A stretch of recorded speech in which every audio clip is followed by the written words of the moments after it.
Welcome to episode 3 of the Shaffer Creative Podcast. I'm Todd Shaffer. In this episode, we're introducing a new segment called Conversations with Creatives.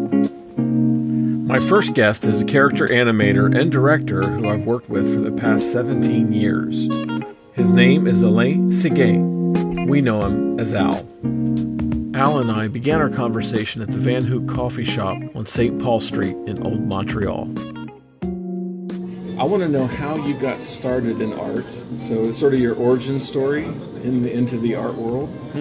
As a kid, what influenced you, and then where you went to school. Growing up, I always had my brother that was 3 years older than me. He was drawing everything he could do, right? Like from Ren and Stimpy to Teenage Mutant Ninja Turtles. And so I was just following my big brother, right? My mom and dad are pretty good artists. My dad is an English teacher, but when he draws something, it actually makes a lot of sense, right? My mom is a watercolor artist. She does not want to show her art, but it's really, really good. So it's interesting. Yeah. So I felt compelled, I guess, to get into it.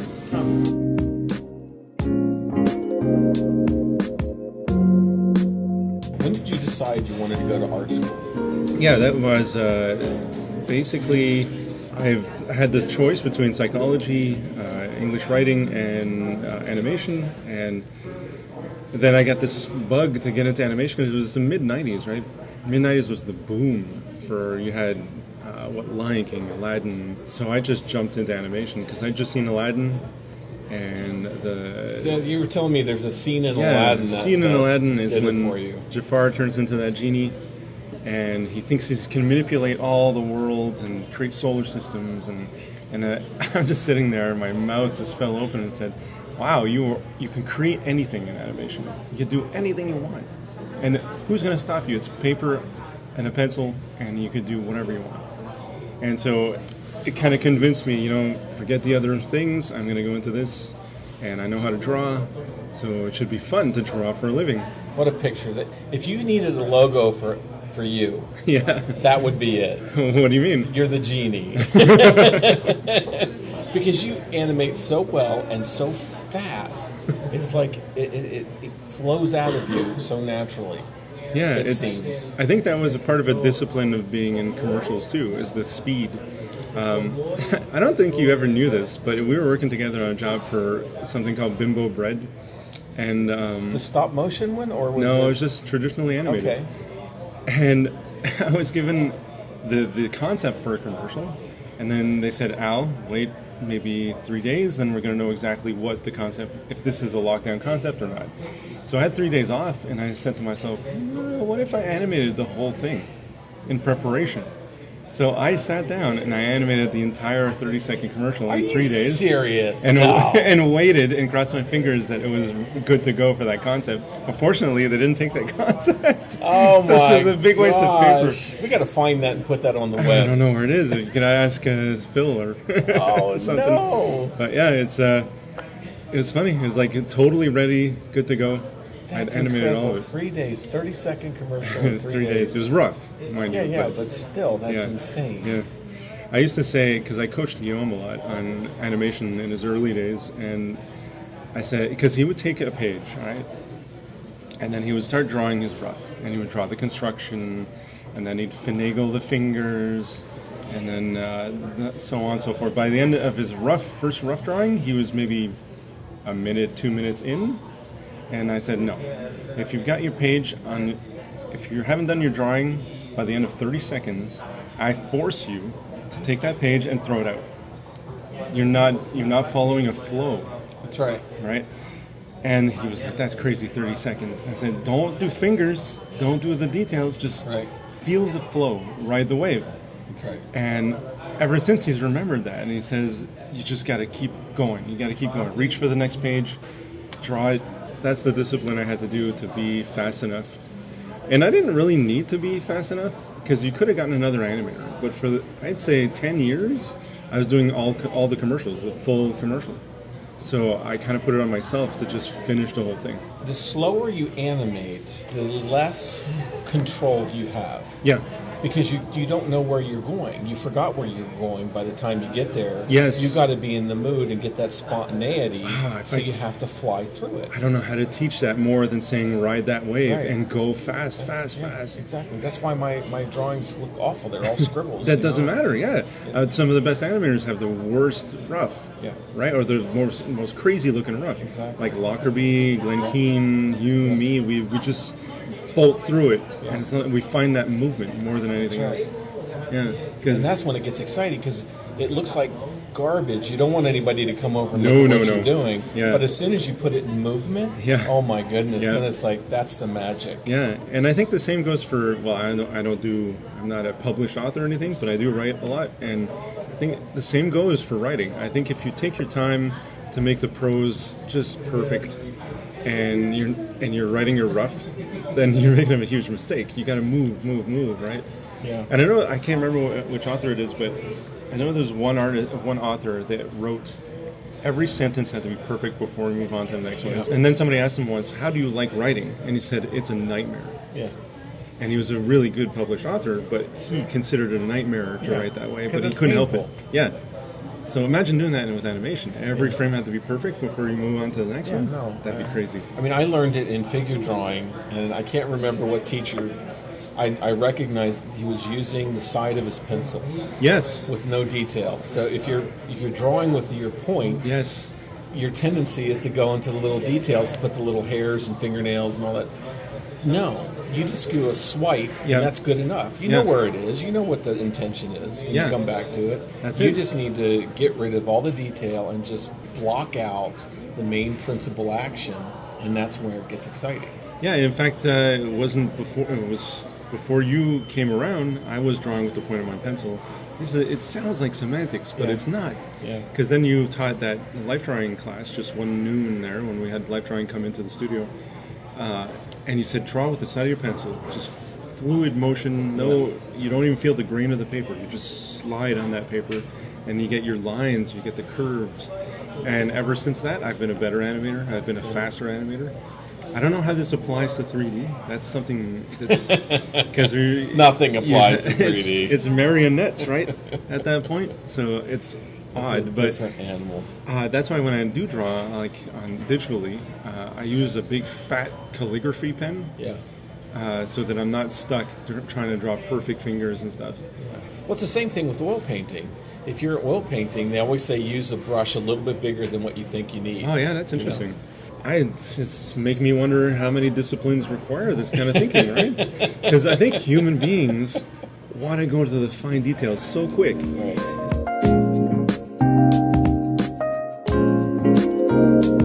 What did you get out of school, Algonquin? You were in the animation program. Yeah. What I got out of school is practice. Yeah. And that's what I think does a lot for someone. We only had 2 years, so by the end of the second year, I was decent. I was professionally viable, but it's nowhere near what the students are coming up with now with 3-4 years. I think Sheridan's 4 years now. Yeah. You're a pro by the end of 4 years, but that's because of practice. Like, what's a better opportunity for you to just sit there and draw?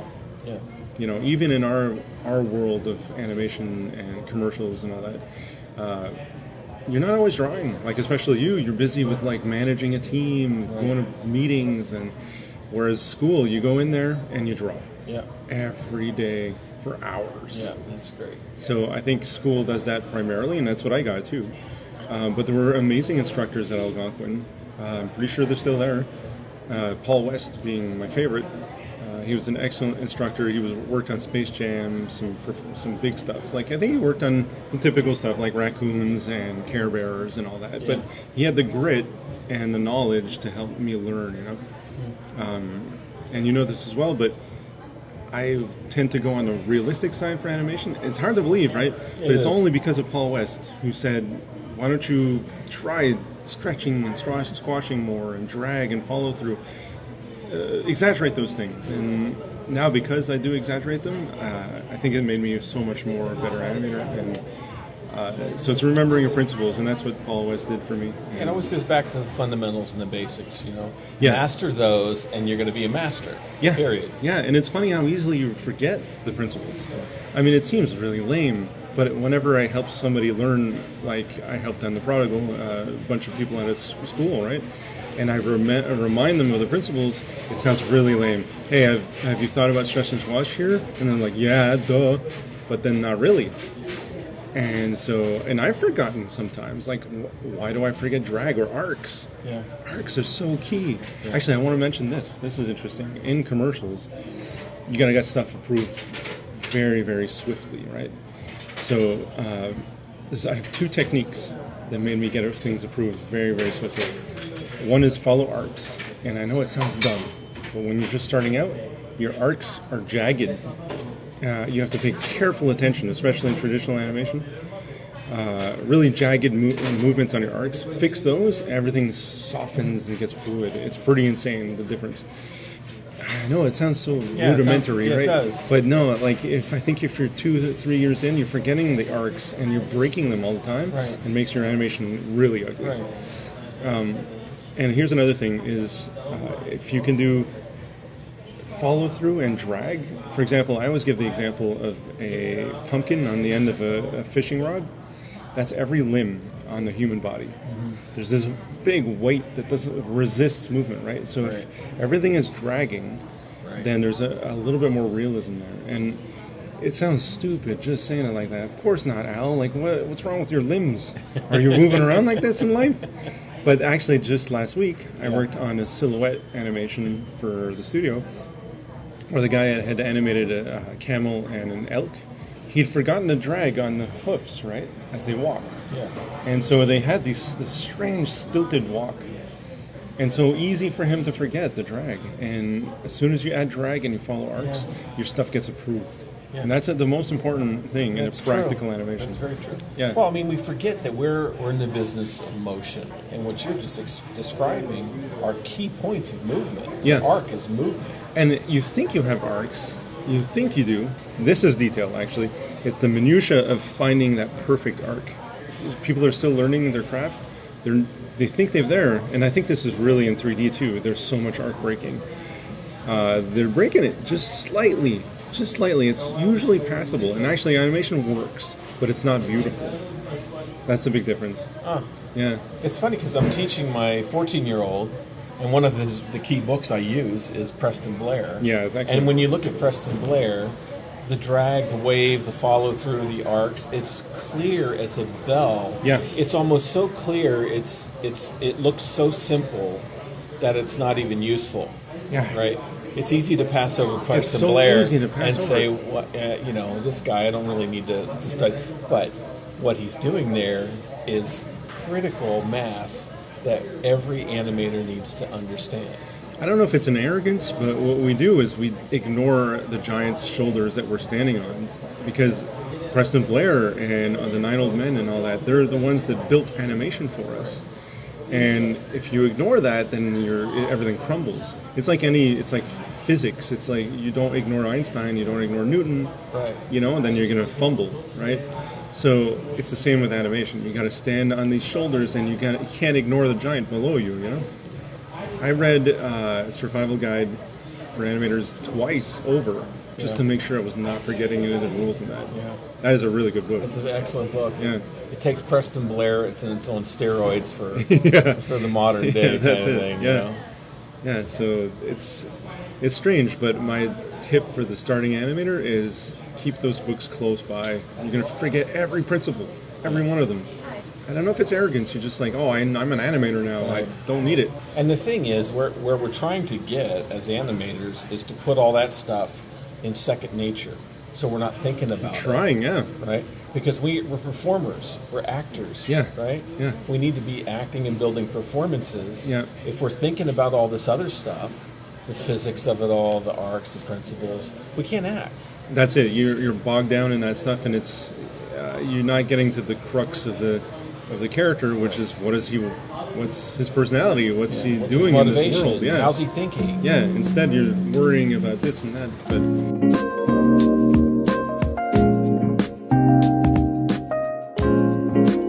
So your first job sent your reel to Pascal Blay. Yeah.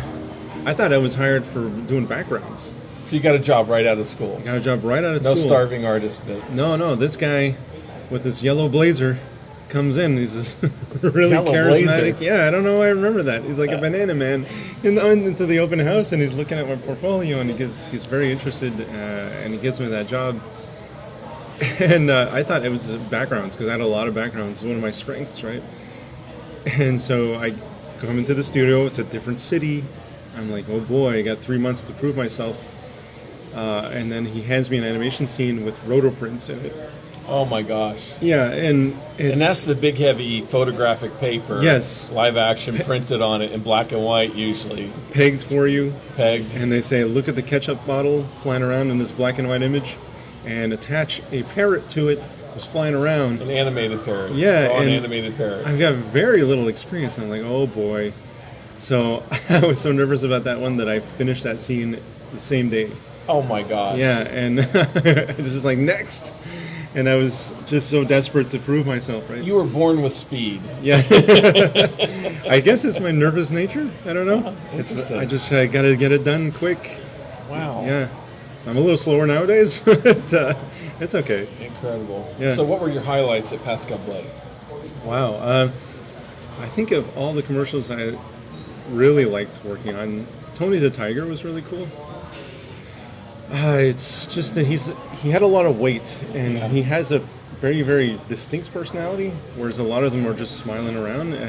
Whereas Tony, I don't know, he's got these big arms, and he swings around, and he's athletic, and there's something different about him than the sneaker-wearing, skinny other guys, you know? So I really liked animating on him. It was more reminiscent of like a Disney cartoon, right? Yeah. It was a boot camp, Pascal. Yeah. It was the speed, it was the quality, it was agency, client, all the steps of approval. It was pretty harsh for a little 19-year-old, I have to say. Yeah. Yeah. But it taught you something Yeah. that kids today aren't getting. I wondered about that too, because there's a blasé attitude in a lot of students that come out of school. Yeah.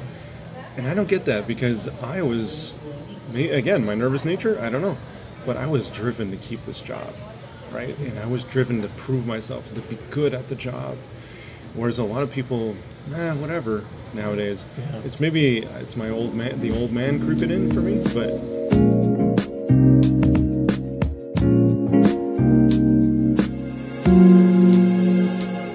Al and I will continue our conversation on our next podcast, where we'll talk about creativity, talent, and craftsmanship. For more about Schafer Creative, you can find us on the web at shaffercreative.studio. Music is by Lee Rosevier.